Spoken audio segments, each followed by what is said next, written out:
así ya eligen si lo quieren escuchar o no, si no me ven. Primeramente la Biblia, con los apuntes.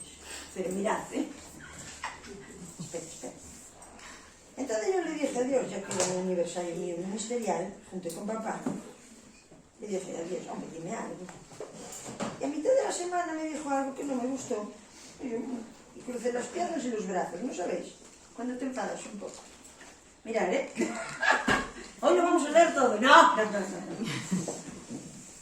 Esta le va a gustar a Irma, que siempre me está preguntando. Guerra de los Judíos, Flavio Josefo. Pero vamos a andar con esta. Pero lo pongo aquí. Este libro voy a andar con él porque este libro, por lo menos aquí en España, Marian, que estudió teología en Valencia, que dijo la profesora cuando venía para aquí, y ahora vas a dejar el seminario y tal, dile que te lo enseño yo. Y le decía, yo de dónde sabrá, sin sacar nada, pero sí que sacamos al final, ¿verdad? Pero ella estudió, ¿verdad?, la historia del pueblo de Dios con ese libro, porque fuera de ese libro no está contado lo que vamos a hablar y lo que ha acontecido. Ahora, vamos a hacer una situación de resumen, porque esto tiene que ver con lo que llevamos hablando los 2 últimos domingos. Entonces, ¿os acordáis que empezamos con que 2 naciones, ¿te acuerdas?, se levantan en nosotros, que eran Jacob y era Esaú? Entonces, esto entendemos que desde Abraham va a traer linaje a través de la fe para cumplimentar en la palabra de Génesis de 3:16, palabra de Génesis 3:16 que dice que vendrá la salvación a través de la mujer, ¿os acordáis? Sí. Ahí lo pone, ¿no? Entonces Dios se hace con un linaje que es Abraham, Isaac y Jacob. Entonces de Isaac sale Esaú, eran gemelos, y Jacob. Jacob es el del linaje que Dios forma para sí mismo. Hemos hablado poco, pero porque dimos por hecho que casi todo el mundo sabemos que Jesús viene del 4.º hijo de la 4ª tribu de Judá.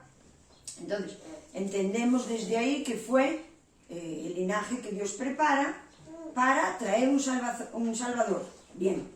Pero por otro lado tenía Jacob un hermano gemelo que se llama Esaú, que en el mismo capítulo 25 de Génesis dice ya que le cambian el nombre inmediatamente. Esto quiere decir, ¿qué dice? Edom, ¿os acordáis? Luego estuvimos estudiando que de dónde saca de Babilonia, en la siguiente palabra que fue el domingo pasado. No se dieron muchos detalles, pero vamos a ver, ya hemos visto que Babilonia quería sacar a Dios del trono. Hablamos del libro de Jabes, reconocemos que el libro de Jabes está mencionado en la Biblia, y hablamos del libro de Jasertens, perdón, me confundí. Es que hablé por la mañana con una chica que el perro se llamaba Jabes, por eso me quedó en la mente. Entonces, pues, sí que entendimos que Nimrod, ¿os acordáis de Nimrod? Que fue el arquitecto y el que hizo Babilonia, y tú ves que el anticristo siempre se levanta en un sitio donde Dios está mencionado. Dios no tiene problema con un pueblo que no tiene fe. Es que ese no es el asunto de Dios. El asunto de Dios es dentro del linaje espiritual, dentro del pueblo que tenía que creer, dentro del pueblo que quiere vivir por la fe y dentro del pueblo que quiere el trono de Dios. Nimrod quería el trono de Dios a toda costa, pero lo quería para sí mismo. ¿No te acuerdas que le lanzaron flechas y hasta caía sangre? Ahí nos lo cuenta el libro de Jaser. No da tantos detalles en Génesis cuando habla de Babilonia, capítulo 11, capítulo 10 y 11. Pero sí sabemos por el libro de Jaser que le roba las vestiduras. ¿Qué vestiduras? Aquellas vestiduras que Dios le dio, vestiduras que Dios le dio a Adán para cubrir su pecado. Por lo tanto era una vestimenta de poder. Ya sé que esto es muy espeso, pero es para haceros una memoria. ¡Ciro! Perdón, Continúa. Hasta que termine de saludarme. Lo que pasa es que distrae, la gente empieza a mirar por la ventana. Ropaje de poder. Nimrod coge ese ropaje, y ese ropaje Edom, Esaú, se lo roba cuando lo mata. Pero él entonces se hace heredero de la ciudad babilónica. Entonces, la ciudad babilónica, nosotros solo estuvimos hablando el otro día, hasta que Nimrod fue el rey, hasta que lo mata y él coge el poder y coge toda esa movida. Bien, Dios tenía un linaje para que mataran a Jesucristo, de eso también hablamos. Para mí me es imposible pensar a día de hoy que un hombre normal y corriente pudiera matar a Jesús. Tiene que tener la autorización de Dios y el poder hacerlo. Porque estar delante de Jesús, su presencia, debe de ser apocalíptico. Hasta me pongo nervioso. Apocalíptico significa...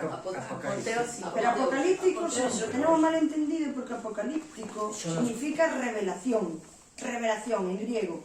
Lo que pasa es que tenemos un concepto como que el apocalipsis es un final, una cosa toda rota, quebrada. Son los 4 malos. Bueno. El hambre, la guerra... Espera, después hablamos de eso. Entonces seguimos adelante. Entonces Babilonia lo hereda como rey y como líder Esaú como Edom. Entonces, si seguimos rotando toda la historia, pues ya llegó a una conclusión cuando llega Jesús, para ir al grano. Todo lo que te voy a decir hoy es de ir al grano, porque es mucha historia y muchos datos, y si no, nos vamos a volver locos con tanta información. Entonces vamos a hablar a grosso modo. Entonces, cuando Jesús llega, hay una mezcolanza, el pueblo judío. Bien, cuando el pueblo fue cautivo a Babilonia, ¿os acordáis? Fue cautivo por Nabucodonosor.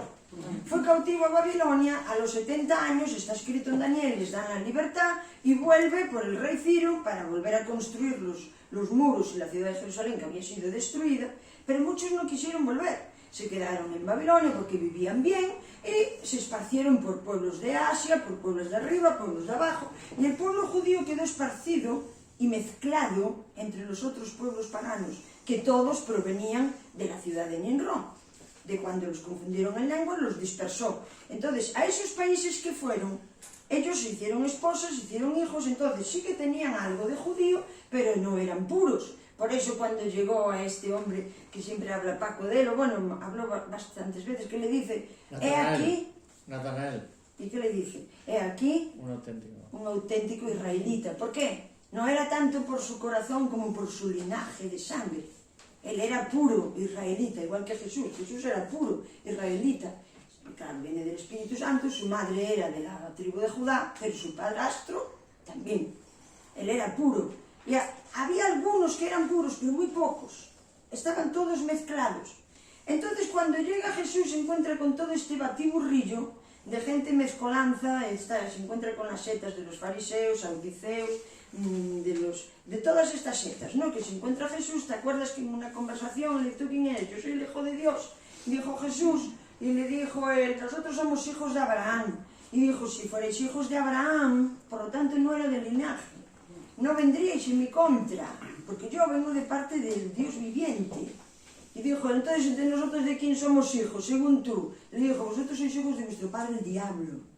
Porque ya se había distorsionado tanto la verdad de Dios en el momento que llegó Jesús, que había muy poca cosa auténtica.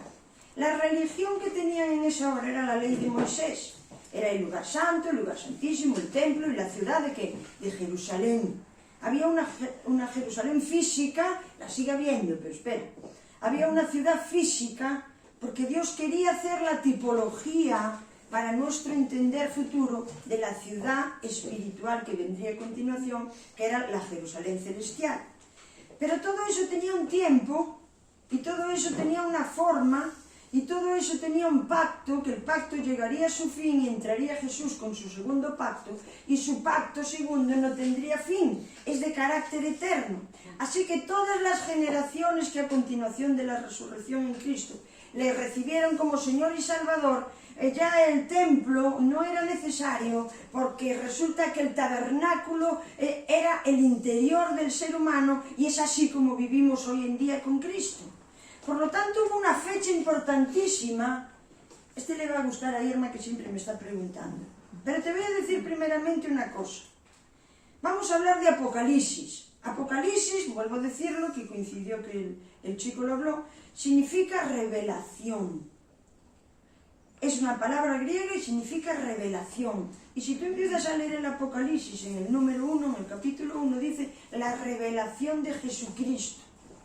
Tengo varias cosas que hablar hoy, a ver si Dios me ayuda, porque yo vengo con cierta información.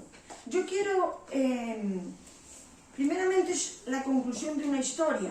A ver, aquí la Biblia es la palabra de Dios y en el mensaje de salvación y la tipología de Cristo, lo mires en donde lo mires, en el Antiguo Testamento, entendemos que la tipología de Cristo del Antiguo Testamento fue en un plano físico para que lo trasladáramos a una mentalidad espiritual. Entiendo que Dios ha rebajado ahora, ha pasado para la tierra desde las alturas de los cielos otra revelación. Desde la pandemia el ser humano que quiere no es el mismo ni piensa igual, estamos en otra etapa, ha parado el planeta absolutamente para que nosotros tuviéramos otro modus operandi de la cabeza. Bien nos vino dando palabra para que pensáramos y no solo creyéramos, que pensáramos y creyéramos y que fuéramos conscientes de lo que estamos sintiendo, de lo que estamos deseando, de lo que estamos entristeciendo, de lo que nos estamos alegrando, para que nosotros pudiéramos ser dominantes de nuestro corazón caído y de nuestra mente, que se nos ha obligado solo a creer, y esto fue a los más magníficos y se dejó de pensar. Y cuando alguien pensaba demasiado, decía es loco, se encierra en libros y se pone, y ¿sabes lo único que hace? Que dijo Oseas, que el pueblo se perdió por el conocimiento. El conocimiento habita en la mentalidad humana. Tenemos que abrir la mente y no seguir. Tú tienes que pensar, ¿por qué yo creo que Jesús hizo esto? Si está escrito bien, pero si alguien te lo contó, muchas de las cosas que nos han enseñado, estoy seguro que con el mejor intención de corazón del ser humano, del maestro que nos enseñó, pero nunca nos hemos planteado ni replanteado por qué creemos algunas cosas que estamos viviendo o que esperamos vivir. En mí entró esas cosas en mi corazón y dije, ¿por qué esto? Si aquí dice esto otro, ¿por qué yo no siento paralelo? Porque yo también tengo el Espíritu de Dios, tú también tienes el Espíritu de Dios. ¿Me explico? Entonces tú puedes argallar dentro de ti mismo, porque desde antes de la fundación del mundo, toda la información necesaria para que tú vivas tu vida en la verdad de Dios, la tienes en tu interior. No está en el exterior. Cierto es que la palabra, el verbo de Dios, nos abre el espíritu, que antes estaba cerrado por causa del pecado. Nos abre el espíritu. Pero toda la información es interna. Por eso nada de lo externo ni nos puede fatigar, ni nos puede dañar, ni nos puede guiar. Nada.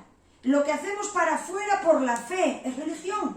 ¿Qué es lo que hacían en Roma? Vamos a hacer una torre, hacemos. Vamos a hacer un retiro, hacemos. Vamos a hacer, hacemos.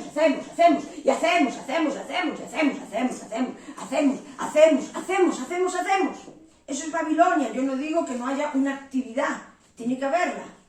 El ser humano tiene que trabajar, que eso nos honra, el trabajo. Pero tú no puedes justificar tu hacer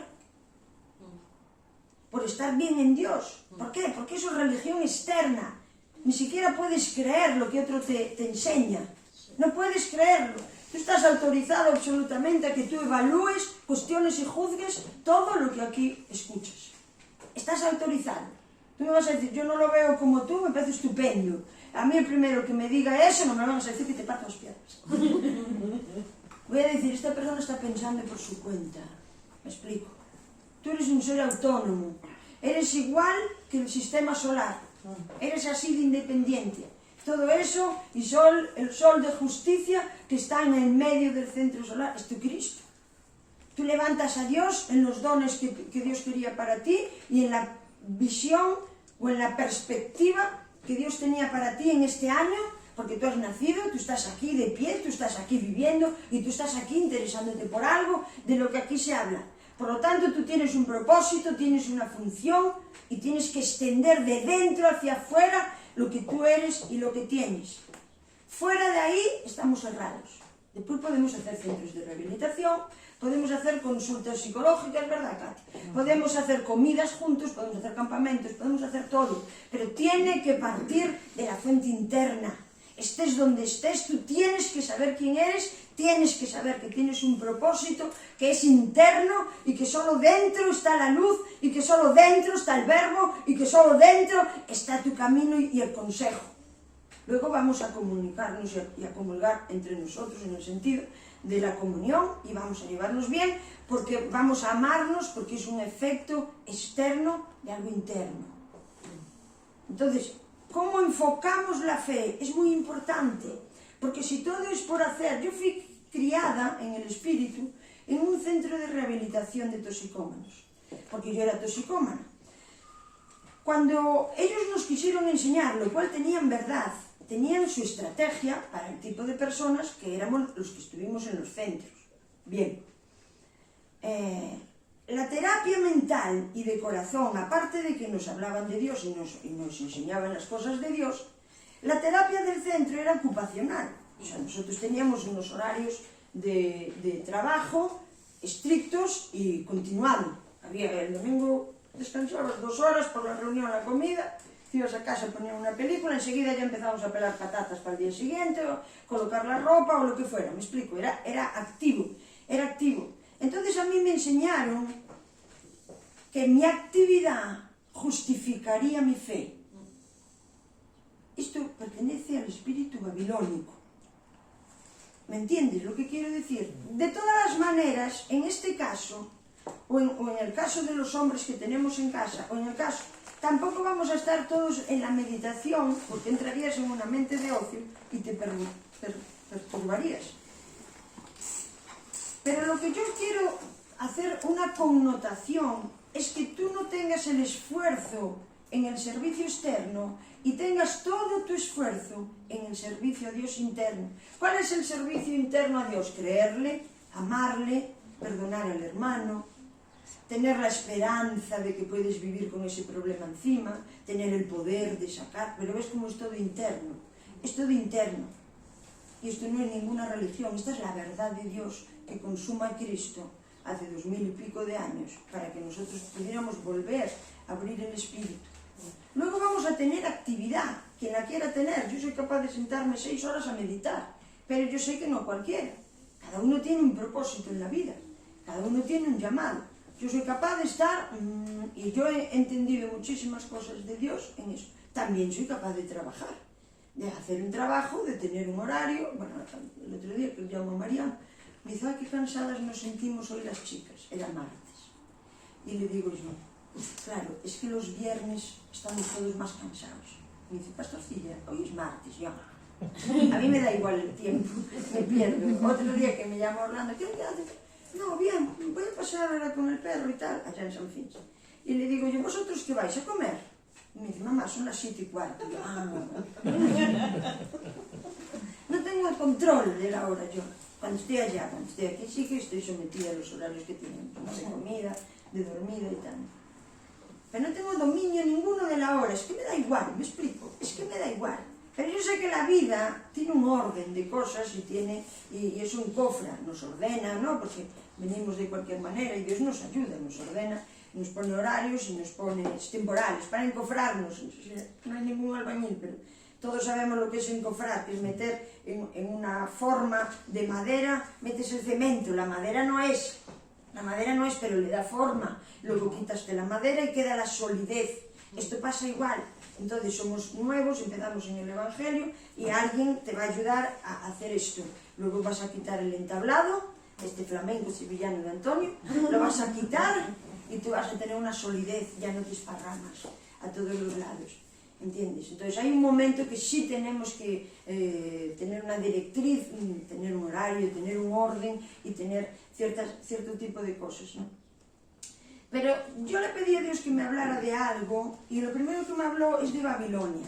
Porque nosotros veníamos hablando de Babilonia hasta que llego a los tiempos de Jesús y me doy cuenta que Babilonia era el pueblo israelí. Esto fue un poco doloroso para mí. Incluso yo hablé con Mariana y digo, pues yo no comparto más de esto. Ahora me vienen contando que Babilonia era Israel. Pues que se convirtió en eso Babilonia. Israel absorbió el mal espíritu de Babilonia. Entonces vamos a hablar, Por eso Jesús los confrontaba tanto y les llamó padres del diablo. Porque una cosa es que un cristiano esté un poco despistado, pero Jesús no te va a llamar por tu despiste padre del diablo o hijo del diablo. No te lo va a decir. Te va a decir, a ver si te enderezas, hijo, que estás lelo, o lela, o lelito, si es un niño. Pero que Jesús diga claramente, vuestro padre es el diablo, estaban muy perdidos y ya estaban engendrados, tanto física como espiritualmente, de otra cosa que no tenía nada que ver con Dios. Y si hay otra cosa engendrada en mi ser que no tiene nada que ver con Dios, evidentemente tiene que ver con el mal, con las tinieblas y con la oscuridad. Entonces Jesús les llamó ni corto ni perezoso, le dijo, vosotros sois hijos del diablo. Y vino muy bien que quedara escrito eso para nosotros. Ahora, si vamos a Apocalipsis, quien tenga Biblia, por favor, puede ir. Aquí hay unos versículos y unos capítulos. No los podemos leer todos porque si no os vuelvo locos. Pero voy a contarte una cosa. Vamos a ver. Voy a intentar llevar un orden de este milimetrado. Bien sabemos que Babilonia significaba confusión, ¿no? O sea, la gente estaba confusa. Cuando la gente estamos confusa, hacemos muchas tonterías y no salimos de la confusión. Estos se desarrollaron tanto en la confusión que se convirtieron en unos asesinos. Entonces, aquí hay una palabra profética, ahora te voy a hablar de dos fechas que Dios me dio. Una palabra profética es algo que estos vieron en su día, pero que no se ejecutó ni se consumó en la tierra. Por ejemplo, entre otras cosas, es una palabra profética. Entonces, Apocalipsis es una palabra profética, es una visión de Juan, que dentro de su espiritualidad Dios le mostró esto, basado en escritos que tenía de Daniel, porque Daniel habla de todo esto que vamos a hablar. Pero entonces él empieza a hacer un escrito. Yo no creo que lo escribiera todo junto, no lo creo, porque yo no soy como la mente de Juan, pero yo tengo, si tengo una revelación y otra, son dentro de un espacio cada una, porque yo creo que nuestra mente no nos daría, si Dios nos cuenta todas estas cosas de golpe, ¿no? Entonces creo que una cosa te lleva a la otra y otra te lleva a la otra, ¿no? Entonces, este libro, en la mayoría de nuestras Biblias, dice que fue escrito en el año 90, falso. ¿Sabes por qué? Porque cambiaron una verdad. A ver, esto que voy a decir es muy bruto, pero yo trabajo para Dios. Me explico. Yo trabajo para Dios. A veces es agradable para los hombres y otras veces pues es confrontante. Pero yo trabajo para Dios. Este libro está profetizado. Era algo que iba a acontecer. Y ahora te lo voy a demostrar. Entonces empiezan a maldecir a Babilonia. Juan empieza a maldecir a Babilonia desde el capítulo 16, las copas de la ira, y empiezan a maldecir. Entonces dice, mira, aquí te voy a decir que Babilonia se había convertido, Israel se había convertido en Babilonia. Entonces empiezan a maldecir a Babilonia. Juan, en su corazón, en su espíritu, dice, por cuanto derramaste la sangre, en Apocalipsis 16, bueno, voy a dar así versículos sueltos, porque si no se hace muy espeso. Pero en verdad esta palabra es importante para nuestros tiempos y para nuestros días. Tú puedes hacer lo que quieras con ella. Mi responsabilidad es hablarla. Y la hablo con mucho gozo y con mucho gusto. Y si quieres mañana de lo que no entendiste, te lo vuelvo a repetir todo. Me ha quedado grabado en el espíritu. No, mira, más bien el espíritu que lo tiene grabado me lo sacó para afuera y hay cosas que no me he podido olvidar. Porque cuando viene la revelación de Dios, que aparenta ser en la carne, viene del Espíritu y es una verdad que tú tenías dentro, entonces queda la luz. ¿Me explico? Complicado. Entonces dice en el 16:6, por cuanto derramaste la sangre de los santos y de los profetas, y está hablando ahí de la gran, no sé qué, de la gran, ya voy, Y Jesús había dicho, oh Jerusalén, Jerusalén, que matas a los profetas, ¿te das cuenta? Entonces le está hablando, ¿a quién le está hablando? A los participantes, a los ciudadanos de Jerusalén. Y aquí le vuelven a decir a Babilonia que mató a los santos y a los profetas. Por lo tanto, aquí ya vemos que sí es si Babilonia fue absorbido por el pueblo israelita dentro del intento de la ley de Moisés y todo eso. Ahora, voy a decirte una cosa. Si vamos al capítulo 17, seguimos así todo, ¿ves cómo dice Babilonia en el 5? Babilonia, la grande, la de las rameras, de las abominaciones de la tierra. O sea, sigue cuestionando. Y en el 9 dice, esto es para la mente que tenga sabiduría. Las 7 cabezas son los montes sobre los cuales se sienta la mujer. Y el 10 dice, y son 7 reyes, 5 de ellos han caído, uno es, y otro aún no ha venido. Y cuando venga es necesario que dure por un breve de tiempo. De aquí te voy a sacar una fecha, pero te voy a explicar una cosa, primeramente. Flavio Josefo y Jesús en el capítulo de Mateo 23, 24 y 25, que es un poco del 26, está hablando de un hecatombe que va a venir, ¿sí o no? Está hablando continuamente y después dice, no sabréis cuándo volverá el Hijo del Hombre. ¿No es verdad? Y hemos escuchado unas doctrinas de que pues aún está por venir, tal vez en el año 5000 y tal y cual. Pero yo sé, porque yo estudio, tienes que estudiar, tú tienes que indagar, tienes que buscar, porque a mí ya no me vale la revelación de otro. Te nutres, no vale, no quita que no. Pero yo quiero saber lo que es la verdad de Dios, quiero encontrarlo en mi ser. Pero yo tengo que mirar, tengo que hacerme fotocopias, tengo que pagar dinero, tengo que leer los libros, tengo que entender, tengo que hacer coincidir tiempos. Tienes que indagar, tienes que meterte en Dios y tienes que incluso amenazar al cielo y decir, no, yo necesito saber la verdad. ¿Qué rollo es este? Necesito saber la verdad. No podemos estar siempre esperando a que otro nos enseñe lo que nosotros llevamos dentro. Porque tú lo tienes dentro. Esto que voy a contar, tú lo tienes dentro, esta información. Entonces, durante todos los periodos de Israel, desde que fue a la existencia, en Jerusalén, vamos a llamarle Jerusalén, era de los israelitas. Pero tuvo, dice aquí, y 7 son los reyes, 5 de ellos ya han caído. Fue tomada y sitiada 7 veces. Tomada y sitiada 7 veces. Juan estaba viendo la situación que era. Ahora, dice, y son 7 los reyes, 5 de ellos ya han caído, porque Dios siempre los derrotó. A los que conquistaron a Israel, los llevaron cautivos y todo eso, siempre los derrotó después de hacer el trabajo que tenía que hacer, porque no en vano iban cautivos, era por su pecado, era por la desobediencia a la ley de Moisés, era por cómo se comportaban entre ellos. Dios permitía hasta el punto de que saquearan la ciudad de Jerusalén con todos los bienes y tal. Entonces aquí dice, 5 de ellos son caídos, uno es. ¿Sí o no? No pone eso. Uno es. ¿Sabes quién fue el 6.º rey que tomó? Fue Herodes Agripa, que era edomita.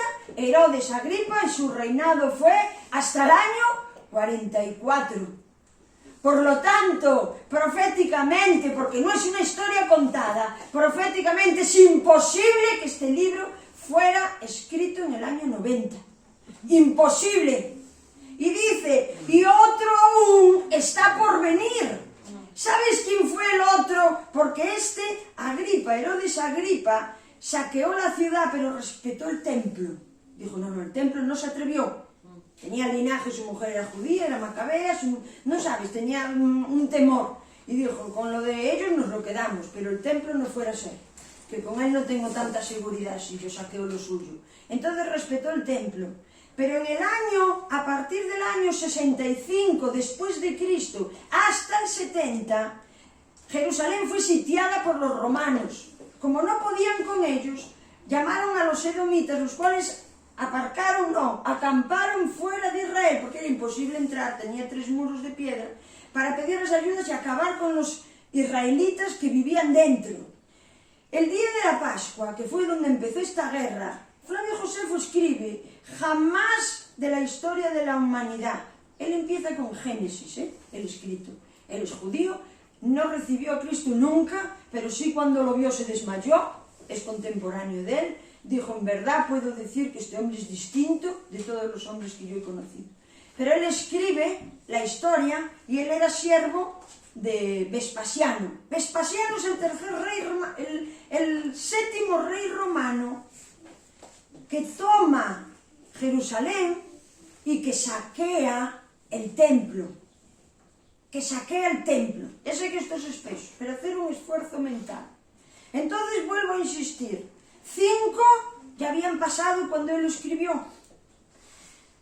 El uno es en presente, uno es, y el otro todavía está por venir. Entonces, si 7 reyes son los que tomaron a Israel en toda la historia de Israel, y el uno es, este hombre solo reinó hasta el año 44. Si está viéndolo en visión, comparado con uno es, este libro fue escrito antes del año 44. Antes del año 44. Pero te voy a decir aún más. La destrucción de Jerusalén, que es importantísima y los cristianos nos la hemos saltado a la torera. Hablaba al principio, ¿no la estudiaste tú? ¿Qué caso le hicieron? Ninguno. ¿Sabes qué cuenta? Que la ciudad y el templo fue destruido, pero fue tomada durante 3 años y medio por los romanos, fue tomada por los edomitas y fue tomada por los griegos. Imagínate qué cambalache. A todo esto, las ciudades que vivían fuera, estos que quedaron fuera de Babilonia, me explico la gente, los pueblos formaron pueblos judíos y estaban allá. Cuando llegó la Pascua, en el año 65, bajaron, que ahí fue donde empezó la guerra. Yo creo que Dios se hartó tanto de ellos ya, bajaron todos a celebrar la Pascua y los romanos cerraron, esto lo viene aquí. Tienes que leerlo porque lo han traducido en castellano moderno y está entendible, porque el original no hay quien entienda. Es todo de vos y del castellano antiguo es de español o de Castilla, no sé de qué. Entonces los romanos sitiaron la ciudad. ¿Qué es sitiar? Cerraron las puertas y todos los extranjeros que había celebrando la Pascua quedaron dentro durante 3 años y medio. No se abastecieron más de comida, pero los judíos, que fueron tremendos, se hicieron la guerra, primero entre ellos, porque no había comida para todos, no había agua, no había cómo, hasta el punto, por eso es que Jesús empieza a hablar de las desgracias que va a acontecer. Y dice, ¿os acordáis que dice? Mejor que no os coja la desolación, ¿te acuerdas que lo dice? Encinta. ¿Sabes por qué? Porque cuando se quedaron sin comida, las mujeres dieron a luz a sus hijos y se los comieron, porque no había comida. Se los comieron los pueblos israelitas, se los comieron. Y luego pusieron una doctrina cuando los maridos y los hijos vieron que las madres se comían a los hijos, y la doctrina era que primero comería el padre en casa, luego la madre y a continuación los hijos por edades. Este es un tipo de guerra que se estableció dentro. Vespasiano, viendo todo esto, imagínate, mira, llegaron a hacer unas cosas tan graves y tan... Mira, tenía Vespasiano un hombre que entonces,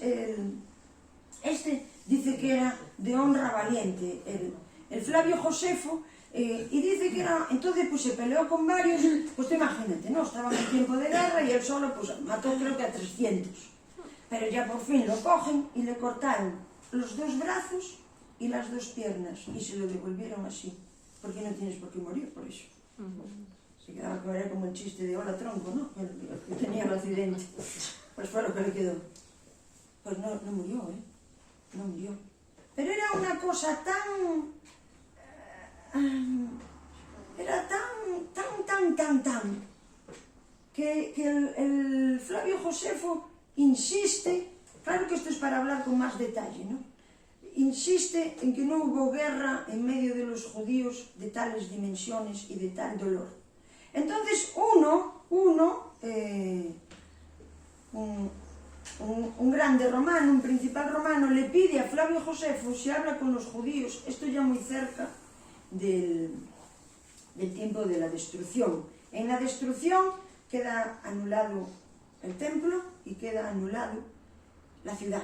En esta hora, en el año 70, queda fundido por fuego, por inundación, por todo lo que dice Jesús que está anunciando. Dice, mira, ve a hablar con ellos a ver si se rinden, le dijeron los príncipes romanos a Flavio Josefo. Y fue a hablar, y lo tiene escrito ahí muy bonito, y dice que todos se conmovieron, hasta los edomitas se conmovieron los romanos, pero los judíos dijeron que no había cómo. Entonces, si entendemos, vale, voy a hablar de esto ahora, cuando Jesús, casi 40 años antes de esto que estamos hablando, de esta guerra, lo matan en la cruz, resucita, ahí empieza una situación que se diría, dice Hebreos, que ya no hizo más falta que ese sacrificio. Pero los judíos tenían un sacrificio continuo, ¿os acordáis? Porque ellos tenían, pues el sacerdote tenía que entrar, sacrificar, era continuo, una vez al año tenía que entrar, con pichoncitos, con toros, con no sé qué, tenía que entrar, y esto le llamaron el sacrificio continuo.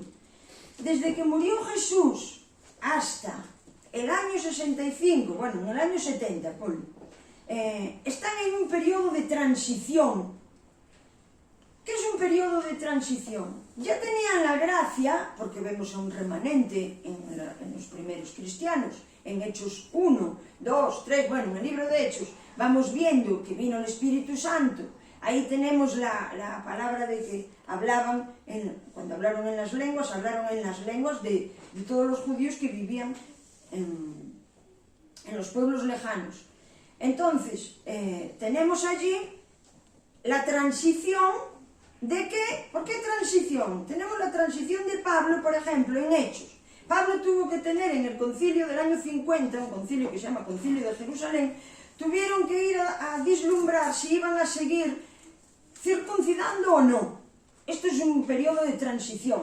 La ley del amor decía que no, pero los judíos decían que sí, porque no habían todavía anulado, esto ya sé que es un rollo, pero esperad, no habían anulado el pacto entero de la ley. ¿Me explico lo que digo?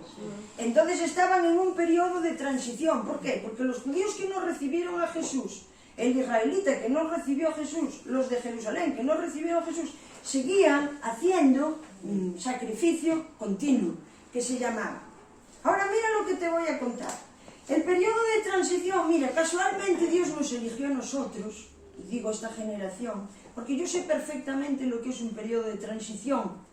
Cuando muere Franco en el 75, yo tenía 10 años, pero yo a partir de ahí, los 8 siguientes, es mi perdición completa, porque entro en un estado de gracia, en un estado de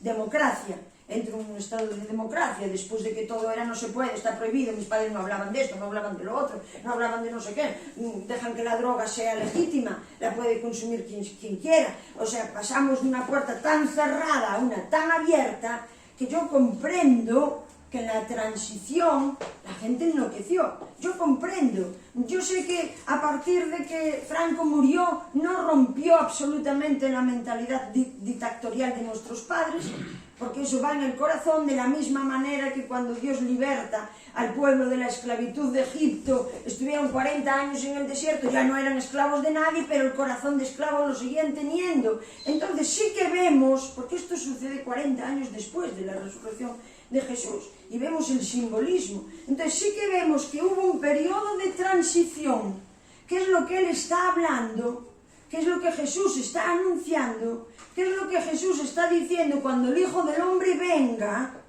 ¿Me explico lo que digo? Está hablando de ese periodo. ¿Por qué va a venir? ¿Por qué iba a venir? Porque Él es el alfa y la omega, y Él tenía que concluir el primer pacto. Luego ellos estuvieron durante una serie de años en medio de los dos pactos, porque aunque Pablo sí recibió a Jesús, tenía revelación espiritual, todavía tenía que ir a concilios a ver si hacíamos esta ley o no. Estaban en este periodo, por así decirlo. Esto viene en Hechos 15 y 16, que por último, cuando asumen que no van a hacer circuncisión, al salir de allí Él circuncida a Timoteo, porque era hijo de griego, ¿entiendes? Entonces los judíos no lo querían, era hijo de judío y de griego, y estaba todo así. Entonces no les dejaban entrar en las sinagogas, entonces tenía que estar circuncidado.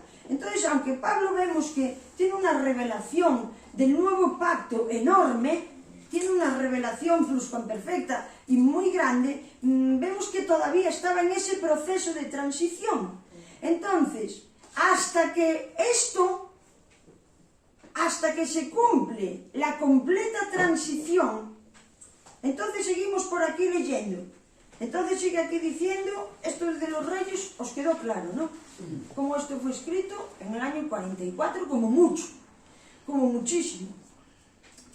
Entonces seguimos aquí, la caída de Babilonia. Entonces, esto es una narrativa profética. Esto es una historia contada. Esto es una historia contada. Porque la cuenta a torillo pasado. Pero esto es una cosa vista en el espíritu antes de que llegara. Y no es lo mismo. Te voy a decir más. ¿Sabes por qué yo tengo fechas? Jesús dijo que Dios no daría fechas. ¿A qué no? No. ¿Por qué tenemos fechas? Ahora te voy a dar otra fecha. Tenemos fechas porque es a torillo pasado. Si estuviéramos esperando por un mensaje que Jesús dijo que no tiene fechas, yo no tendría fechas. Pero hoy tengo dos, casualmente. Entonces te los voy a enseñar. Mira. Mira lo que ocurre. Vamos, no, espera. Vamos a hacerlo por orden. Vamos a ir a Daniel. Daniel. Aquí también es palabra profética. ¿Qué tal vamos? Espeso, ¿no? Está bien. Está bien, ¿verdad?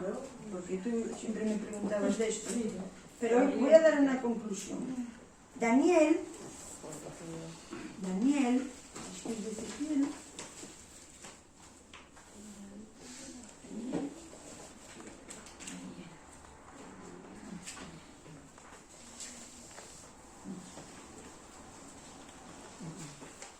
Daniel.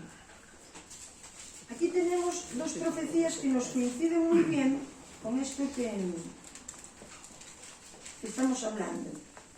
Porque la profecía son verdades de Dios que no se habían cumplido en la tierra. ¿Entiendes? Que no es lo mismo que contar la historia de lo que ha pasado. La historia de lo que ha pasado, claro que tiene fechas. Pero las profecías...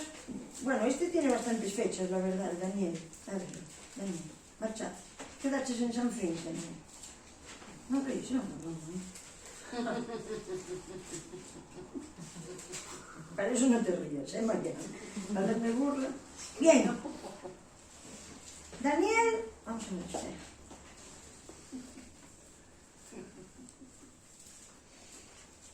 Vamos a ver aquí, Daniel 9, 26, 27. Yo sé que a algunos os importa, yo sé que os importa a todos. Dice, bueno, entonces, vamos a ver, el contexto de Daniel. Daniel sabía, por una palabra que está escrita en Jeremías, que ellos estaban cautivos dentro de Babilonia, pero sabía que en 70 años quedarían libres. Entonces, acercándose el tiempo, se interesó por el asunto y se metió en Dios. Es lo que ocurre cuando te metes en Dios. No solo le profetizó la libertad de ellos en esa hora, sino que le habló de esto que vamos a hablar ahora, de los años de 70 después de Cristo. Dice en el 26, después de las 72 semanas, ahora, 72 semanas, si tú haces una multiplicación, te va a dar 400 y pico de años, que es la distancia, desde aquí hasta la destrucción de Jerusalén. Pero eso no es lo que quería decir. Dice, se quitará la vida al Mesías, mas no por sí, porque él se entrega. Y el pueblo de un príncipe, estoy en el versículo 26, dice, y el pueblo de un príncipe que ha de venir destruirá la ciudad y el santuario. El único rey que destruyó el santuario fue Vespasiano, que era emperador de Roma. Fue el único que pudo destruir el templo. Dice, y su fin será con inundación hasta el fin de la guerra, durará la devastación. ¿Entiendes? Aquí ya te está hablando del fin de la guerra. Entonces ya está hablando de transición. Matan al Mesías, pero hay una transición. Y mira lo que dice. Y por otra semana confirmará el pacto con muchos, a la mitad de la semana. Jesús es asesinado un miércoles. Dice, y hará cesar el sacrificio. Dice, y la ofrenda. Después, con la muchedumbre de las abominaciones, vendrá el desolador, hasta que venga consumación y lo que está determinado que se derrame sobre el desolador. Estaba escrito que tenía que ser desolado. Entonces, mira, aquí en el 11, tú da una vuelta a la página. Dice aquí, y se levantará, en el 11:31, y se levantará de su parte tropas que profanarán el santuario y la fortaleza, y será quitado el sacrificio continuo. Será quitado el sacrificio continuo, una palabra profética. Ahora te voy a leer lo que escribió Flavio Josefo ese día.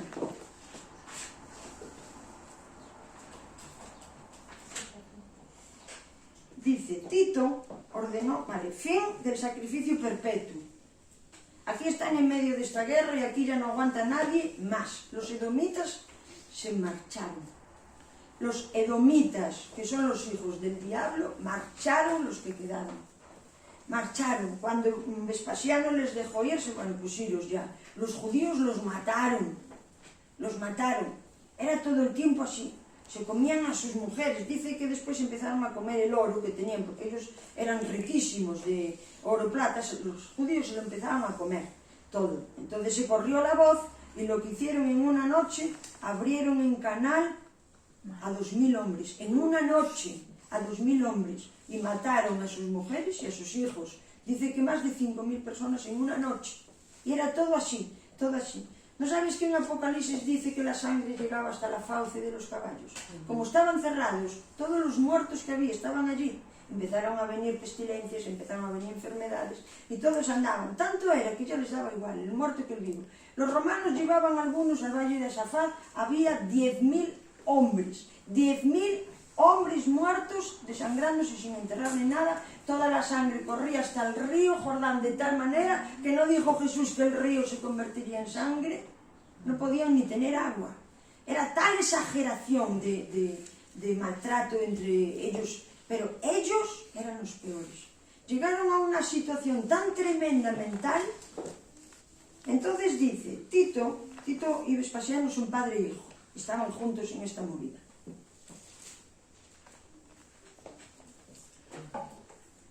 Tito ordenó a los que estaban con él acabar con los cimientos de Antonio. Era una torre donde mataron a Pablo, dice, y así abrir la entrada fácil para todo el ejército. Mientras él mismo mandó llamar a Josefo, a Flavio Josefo. Dice, pues había enterado de que aquel día era el 17 del mes de Tumuz, aquí lo pone Pamén, pero lo fui a buscar, y es el mes de Tumuz. Dice, por falta de hombres no se había podido ofrecer a Dios en el llamado, en el sacrificio perpetuo. Este día destruyen el santuario. Jamás se volvió a hacer sacrificio de forma sacerdotal. Nunca en el templo de Dios, aquí, cuenta la historia, que dijeron, venga, por ahí, ¿no queréis hacer un sacrificio? Venga, coja un romano, ¿qué tal? Que lo ponemos en el altar. Dijeron, vamos a por ellos. Aquí destrozan el templo, empiezan a quemarlo y a saquearlo los romanos. ¿Sabes qué día es este? El 17. Es un mes que, gracias que Tania nos hizo la comparación, los hebreos tienen sus meses. Este mes en concreto empieza del 9 de junio al 10 de julio. Cuando yo conté 17, ¿sabes qué día dio? ¡Es hoy! ¡Es hoy! ¡Es hoy! Hoy los judíos tienen un ayuno por lo que han perdido, pero yo reconozco lo que yo he ganado. Tengo fechas cuando se acabó el primer pacto. A partir del 17 de este mes, mi Cristo empezaba a ser Él quien gobernaría, quien sería el Señor de señores. Era Él. Tenemos un día para celebrar dónde empezó y quedó consumado la gracia. Claro que había una transición. Había un periodo de transición. Él ya había resucitado el 17 de Nisan, tres meses antes y 40 años antes. Pero hoy, ¿por qué tenemos fechas? Porque ya ha pasado. Si ya ha pasado, ¿qué narices estamos esperando? Ya ha pasado. Apocalipsis lo cuenta como una palabra profética. Profética, y seguimos en el capítulo 17, la destrucción En el 17 se critica, se cuestiona, se juzga. En el 18 ya está abolida y dice el 18:21, y un ángel poderoso tomó una piedra como de una gran piedra de molino, profecía que ya estaba en Daniel, que la leímos el otro día, y la arrojó al mar diciendo, con el mismo ímpetu será derribado Babilonia. Babilonia fue derribado en el año 70 y se fue levantando mi Cristo. Por eso dijo, nadie sabe a qué hora vendrá, porque esto era una guerra de tumultos, pero él dijo que era el alfa y el omega, y este día concluyó, y la ciudad 3 meses después, menos de 3 meses. Esta fecha que acabamos de mencionar, el 17 de Tumuz, es la misma fecha que Moisés baja y rompe la tabla, rompe la ley. Es la misma fecha. Los romanos en el mismo día quemaron la Torá. Es una fecha muy importante. Pero yo no soy de atrás, ni tú tampoco. Yo soy de delante, del periodo de la gracia. Entonces sigue aquí diciendo, a continuación, capítulo 18, dice, después de esto, oí una gran voz, multitud que decía, aleluya, salvación, honra y gloria y el poder son de nuestro Dios. Ya podía gobernar como lo que él era. Ya podía, ya estaba nulo. Y voy a decirte que en las enciclopedias judías volvieron a intentar levantar el lugar santo y el lugar santísimo y no pudieron nunca. Las sinagogas de los judíos sí que tienen un sitio de reunión, sí que siguen hablando de la Torá, pero jamás pudieron volver a hacer sacrificio por forma sacerdotal en un lugar santo, santísimo. Eso no existe en ninguna sinagoga. En ninguna sinagoga. En ninguna. Hacen más sacrificio los satanistas que los judíos. Ellos no volvieron, su culto ya no consta de sacrificio. Porque Dios dijo, se acabó el sacrificio perpetuo. Mira el poder y el señorío que tiene. Yo me hablaba, a lo mejor a ti no te indica nada, pero yo hablaba con él esta semana y dije yo, en verdad, y cuando voy a mirar el día, y era hoy, ni siquiera yo lo había hablado aquí, pero es el mismo día, no es un día maravilloso de nosotros celebrar la gracia, celebrar el nuevo pacto, celebrar el señorío de Cristo. Entonces luego dice, sigue contando, a partir de aquí, entonces dice en el 19:9, bienaventurados los que son llamados a la cena de las bodas del Cordero, y me dijo, estas son palabras verdaderas de Dios. A partir de aquí se podían casar ya con Jesucristo y hacer algo espiritual en vez de hacer la contienda que estaban formando allí. Ya por último era Señor de señores. Entonces aquí nos cuenta desde el versículo 11, así te lo digo por encima, nos cuenta cómo fue. Este es el regreso del hombre, del Hijo del Hombre en esta hora. Dice, entonces vi el cielo abierto, a los bautizados, a los que se van a bautizar me refiero. ¿Cuándo se abrió el cielo? El cielo se abrió cuando Jesús, siendo el agua de vida, se metió en las aguas de abajo.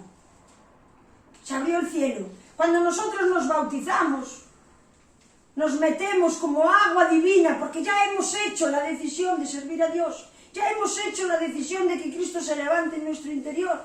Y sometemos a las aguas de abajo. Entonces, ¿qué dice? Que el cielo se abre. Ya estaba abierto, pero es un simbolismo. Cuando tú te bautices, piensa en esto. Tú eres agua celestial, porque tú recibiste el agua viva, que es Cristo, como Señor para tu vida. Cuando tú te sumerges en el agua, sometes las aguas de la tierra y tú sales como el Señor de señores. Igual. Acuérdate de esto cuando seas bautizado. Y entonces abrió el cielo a partir de que el templo dejó de existir, que el sitio de perpetuo, de sacrificio perpetuo, dejó de estar establecido. Entonces abrió el cielo para que él reinara libre.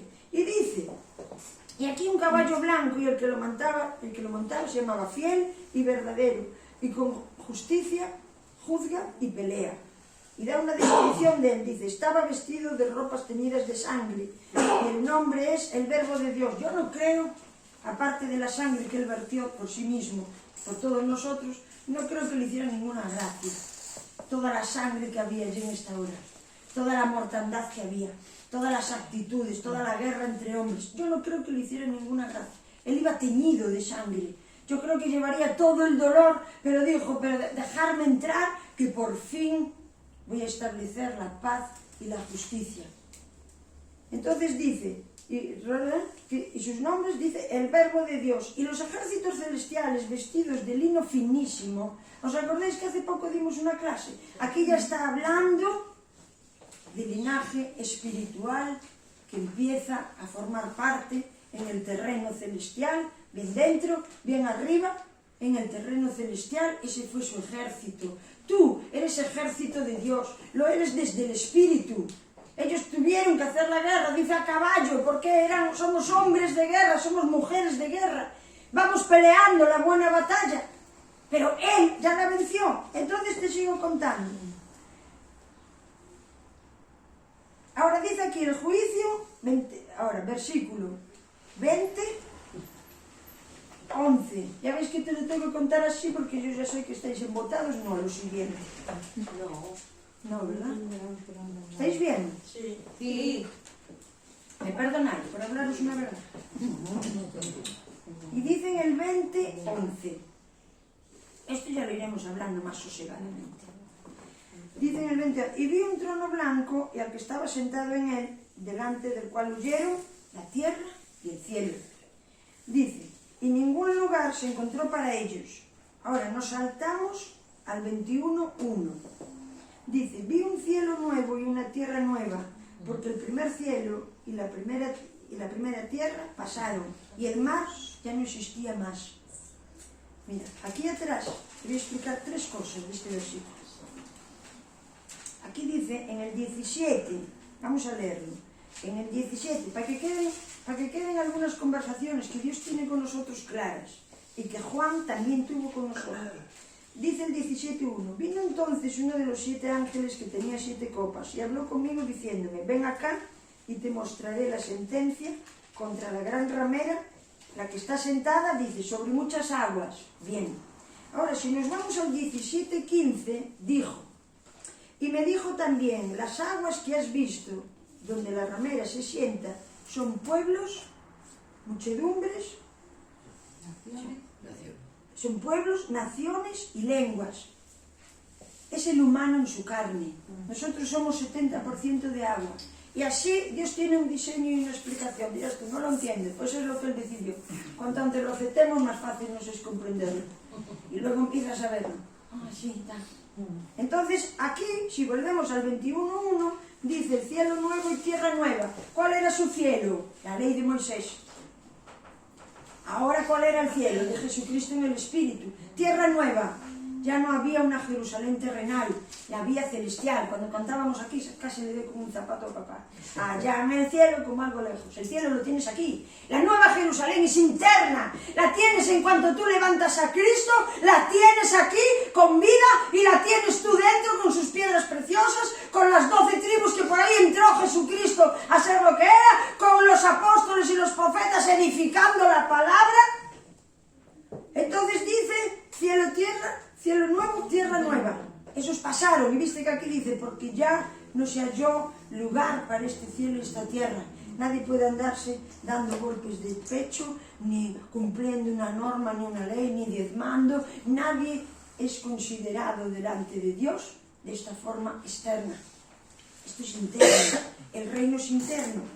Entonces aquí pone en el versículo 9, bueno, dice en el 6, aunque sabemos que en la cruz Jesús dijo, no lo dijo, hecho está, tenía todavía lo que quedaba por hacer, pero sabía que lo que importaba, hecho está. Entonces aquí se vuelve a decir, 21:6, dice, hecho está, yo soy el alfa y la omega, hecho está, ahora sí que estaba hecho. El 16 de Tamuz quedó establecido que la ley queda fuera del cumplimiento celestial. No es un día especial hoy. Pero ¿cómo puede coincidir? Qué coincidencia, ¿no? Pero ¿cómo puede coincidir? Me dijo Dios, mira, si estás atento, tú no tienes ni idea lo que yo tengo para vosotros. Eso sí que lo sé. La letra está lista siempre. Dios trae grandes cosas, grandes revelaciones, porque a mí esto me nutre, me da vida, me ayuda a no estar enferma, me ayuda a pensar bien, me ayuda a tener una directriz y enfocarme en lo que sí importa. me ayuda a saber qué quería Dios, qué hizo. Entonces dice aquí,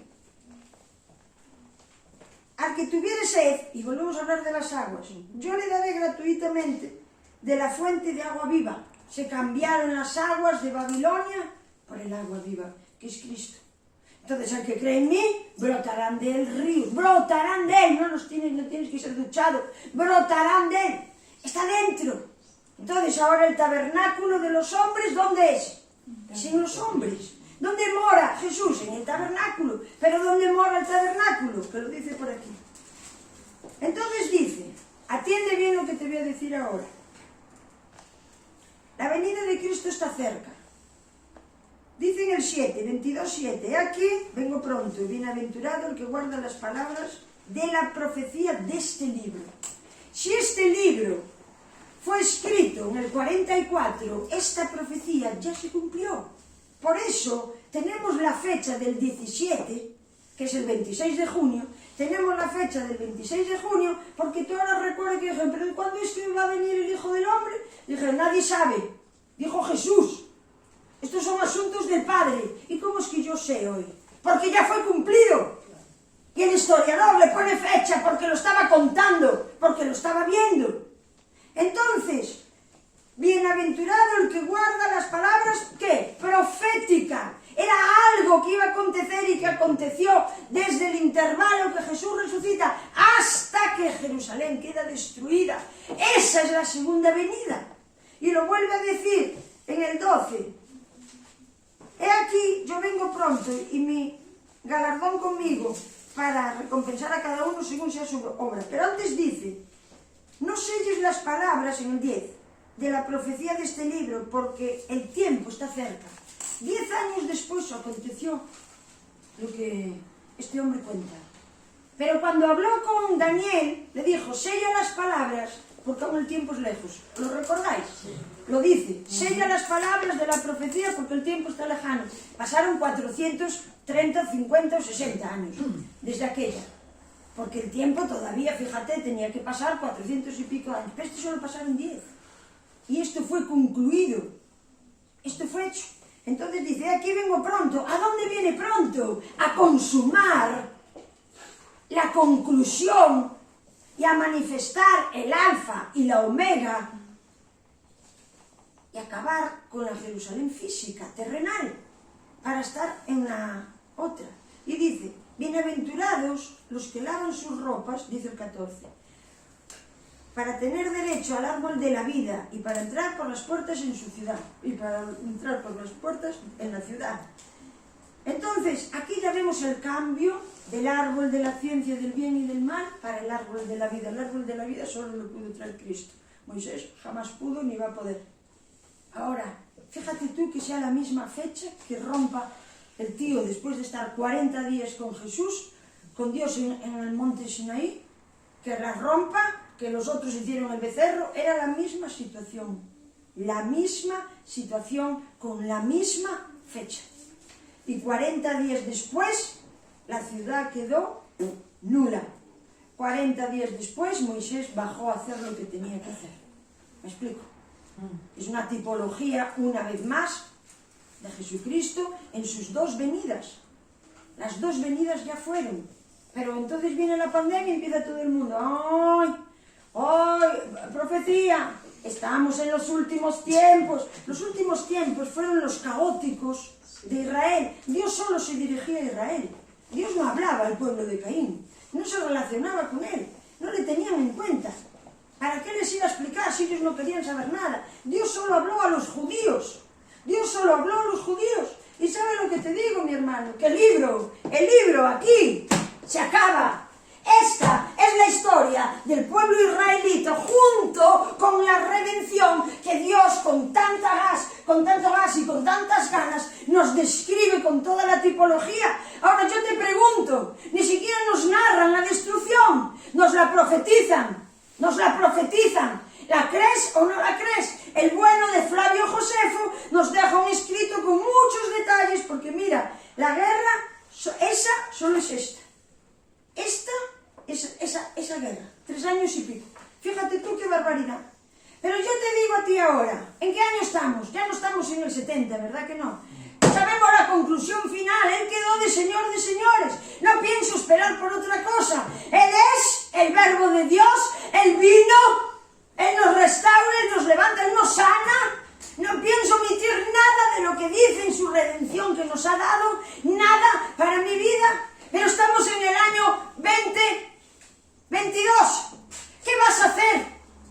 Vamos a seguir haciendo como dijo Pablo. Está muy bien para la inspiración, pero Pablo estaba en un tiempo que tú no estás. Ellos estaban en un tiempo de transición. ¡Oh, cómo anda a callar a las mujeres! Estaban en un tiempo de transición. Si Dios quisiera que me callara por ser mujer, a mí no me daba hoy 2 fechas para venir a contártelo. ¿Me explico?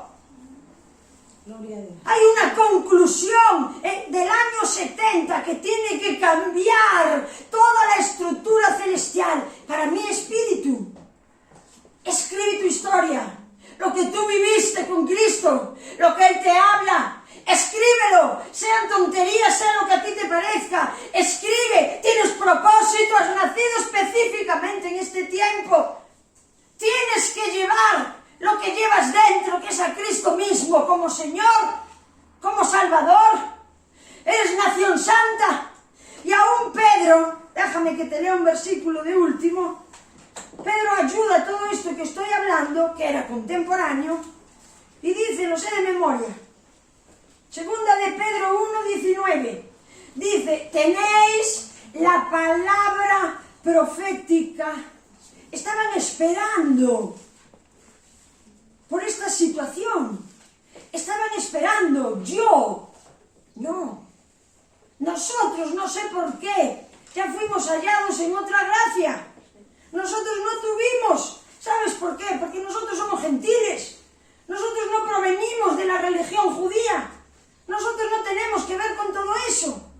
Pero la salvación se extendió a todos los hombres. Pero yo sí sé una cosa, que tú, si estás vivo, estás aquí escuchando, tienes una responsabilidad de levantar en tu espíritu a Jesucristo mismo, para que tus ríos de agua viva salpiquen a otros y ese otro levante su espíritu y sus ríos de agua viva, y así hasta que estemos vivos en este mundo. Cuando acabemos de hacer nuestro propósito, nos iremos para el cielo. Yo creo que el cielo es morar en el espíritu eternamente, porque yo no los invoco, pero hay ciertos muertos que tuve intimidad con ella en la vida, con ellos en la vida, que el espíritu de ellos aún me habla. ¿Por qué? Porque el espíritu no muere. Ahora no los invoco, que venga mi padre y me hable, no. Pero yo estoy preocupada, no porque eso es espiritismo, eso lo hizo Saúl. Pero es que no te hace falta, porque ¿no viste que dice en Hebreos, hablando de este pacto concluido? Dice que os habéis acercado a los espíritus que hechos perfectos. Ellos ya no tienen más pecado. Ya no hay más pecado en los espíritus perfectos. Entonces yo conozco a mi padre, conozco su espíritu. En la carne, en la tierra, tenía una mezcla. De que se enfadaba con mi madre y yo le veía la forma mala. O me daba un azote y le veía la agresividad. Pero en el espíritu eso no existe. Y me acuerdo de su palabra, que siempre era con sosiego, siempre era... No eches cuenta de eso. Déjalo pasar. He ministrado a gente de esta iglesia con palabra que mi padre me dio cuando tenía 10 años. Una vez que iba a reñirle a alguien, pues se va a enterar, yo ya era un toro bravo, me duermo y me despierta la voz de mi padre, el recuerdo de mi padre que me dice, déjalo pasar, déjalo correr. Y me desperté, porque él cuando dormía la siesta así aquí mismo como está Pedro, los 6 hijos, no sé ni cómo dormía, pero así estaba 2 horas. Y, ¡mamá! Y mi madre, plancha, que te plancha. ¡Niñas! Entonces mi padre de repente se despertaba y a la primera que veía, Vitoriña. Sí. Y nosotros, lo que decía papá, ¿me traes un vasito de agua? Sí. Entonces iba por el vaso de agua, el pasillo de mi casa es larguísimo, 18 metros, creo que y cuando iba por el pasillo le oía a él, déjala correr. Y era, entonces yo llegaba allí y dejaba correr. Y mi padre, Vitoriña, y voy. La dejaba correr, llegaba, le daba el vaso y seguía jugando, peleándome con mis hermanos. Pero su espíritu aprovechó mi coyuntura de herida o de enfado o de desacuerdo con outra persona, me dijo, déjala correr. ¿Y sabes qué pasó? 2 horas después de eso, la persona me pidió perdón. El mundo es espiritual. No quiero que les invoques, no estamos hablando de eso. Esto va a venir sin que tú lo busques. Pero el reino es espiritual. Y cuando las personas fueron muy malas en la tierra, el espíritu, que es puro, es bueno. Porque yo lo he visto. Hemos conocido a personas que en la tierra fueron malos, pero el espíritu, cuando queda, te empiezas a acordar de lo bueno, porque viene a tu memoria lo espiritual, lo etéreo que quedó. La carne y la vida de amargura en la tierra se murió, ¿no? Pero está quedando el buen aroma agradable. Entonces, nuestra vida y nuestra encomienda es espiritual. Yo quiero que cuando yo me muera, los discípulos de Cristo que vinieron detrás de mí, porque ya no pienso decir más discípulos míos, no quiero discípulos, son discípulos de Dios, son discípulos de Cristo, que vosotros tenéis que allegaros a Él. Voy a hacer todo lo que yo pueda, voy a hacer todo lo que yo pueda mientras estés en mi presencia. Pero yo sí sé, y esto ya es una palabra profética con la convicción de mi fe, que aquí viene algo gordo, pero viene algo gordo. Aquí en esta casa viene algo gordo, viene algo gordo. Y si viene algo en esta casa así de gordo, no te quepa la menor duda de que va a venir en tu corazón o a través de tu corazón o desde dentro de tu corazón y de tu espíritu. Aquí viene cosa gorda, porque Dios ha abierto el cielo de otra manera después de la pandemia. Créele, conócele y sé lo que ya está concluido. ¿Viste Pedro 1:19? Di ahí. Déjemelo. Tenemos también la palabra profética más segura, a la cual hacéis bien en estar atentos como a una antorcha que alumbra en lugar oscuro. Muy bien. En un lugar oscuro. ¿De qué estaba hablando? De la perturbación que tenía Jerusalén en esta hora y de la luz que traería Cristo como Redentor. Es en el mismo año que se escribió una cosa y otra. En el mismo año. Pero eso ya fue concluido. Entonces le dijeron cómo debían de esperar. Vamos, y ya acabo, ya tampoco no hablé tanto, ¿no? Ya sé que era espeso, ¿no? Pero esto es muy interesante. Entonces, mira, dice el último versículo. Sí, bueno, vamos al 17, unos anteriores. Dice, el espíritu y la esposa dicen, ven, ven. Juan aún estaba diciendo en la actitud de la esposa de Cristo, la que ya estaba casada con Cristo, para esperar estos 10 años que les faltaban. Ahora dice, no, vosotros decirle que venga, rápido, orad, llenaros del Espíritu, que venga, que venga, que venga. Y entonces dice el 20, el que da testimonio de estas cosas dice, ciertamente vengo pronto. Obtuvieron respuesta de Jesús, vengo pronto. Dice, sí, ven, Señor Jesús, la gracia de nuestro Señor Jesucristo sea con todos vosotros. Esto no es un decir. No aprovechamos bien lo que Él nos dejó. Tú mira qué día es hoy. El día en que se acaba el sacrificio perpetuo para entrar en la gracia absoluta. Yo quiero vivir por la gracia. No, pero no te justifiques. No, yo esto no lo sé cambiar, no lo puedo cambiar. No te justifiques. Tú eres un rey de reyes. ¿Sabes por qué Jesús es rey de reyes? Porque tú eres un rey.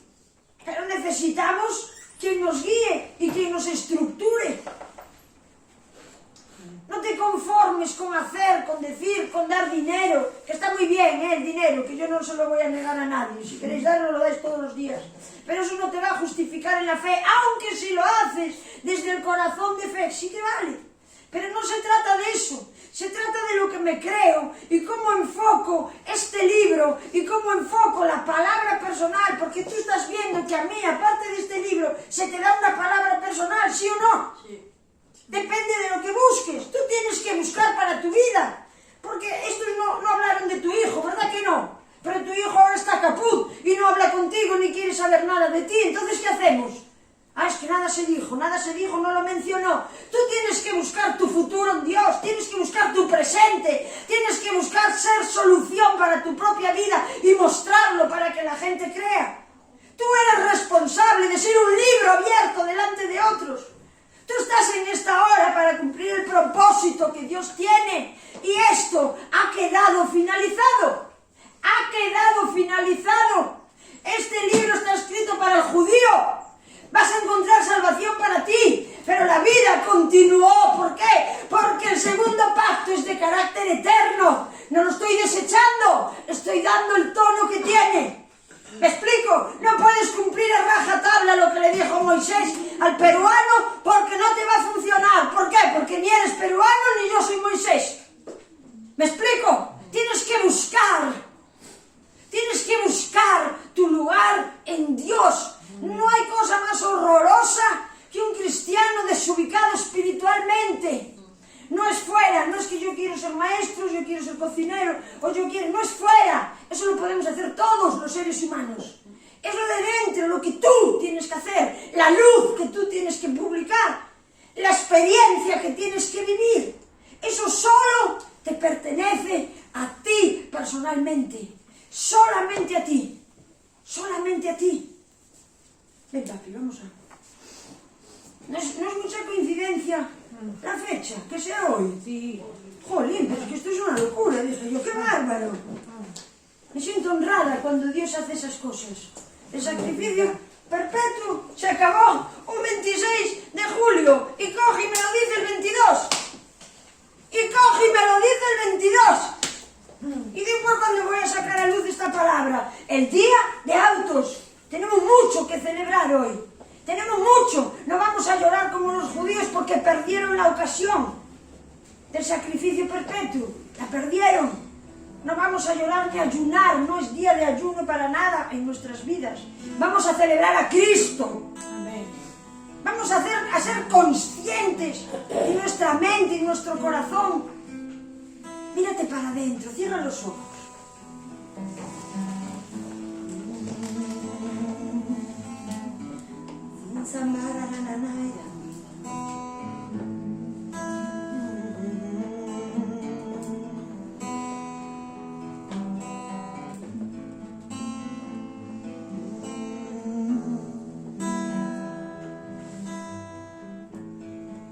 Mira al Cristo que llevas dentro. Quiero que saques mi propósito con claridad a la luz. Digas lo que tengo que pensar, lo que tengo que hablar, lo que tengo que transformar. Quiero que me ayudes a esperar. Quiero que me ayudes a actuar. Quiero que me ayudes a entender qué pinto aquí este 26 de junio tras haberse puesto loca la pastorcilla. ¿Qué quieres de mí?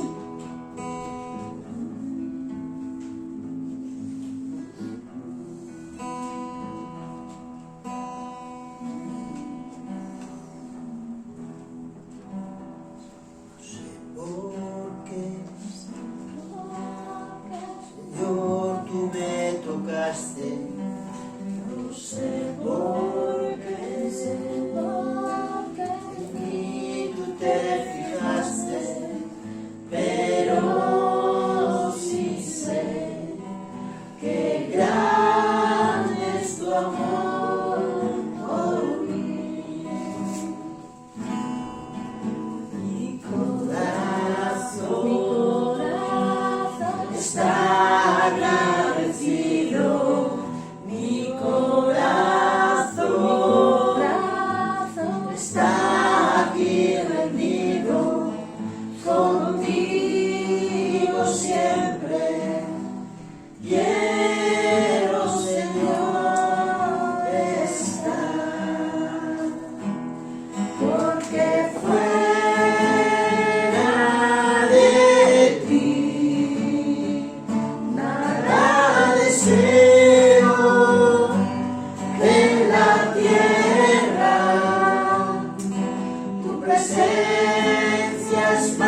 el Rey. Quiero, Señor, estar, porque fuera de ti nada deseo en la tierra. Tu presencia es más hermosa que cualquier cosa,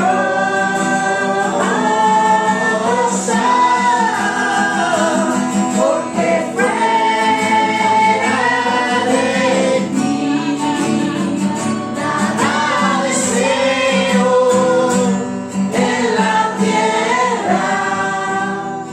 Tu presencia es más hermosa que cualquier cosa.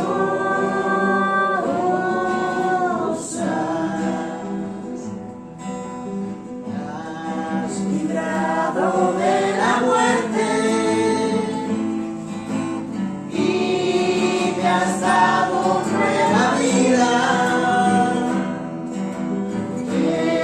Llevaste mi tristeza, me llenaste de alegría. Por tanto nunca callaré, a ti cantaré,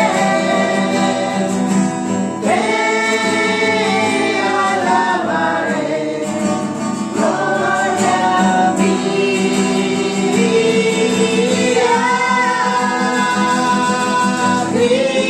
Cristo mi Señor, a ti cantaré, te alabaré, gloria mía.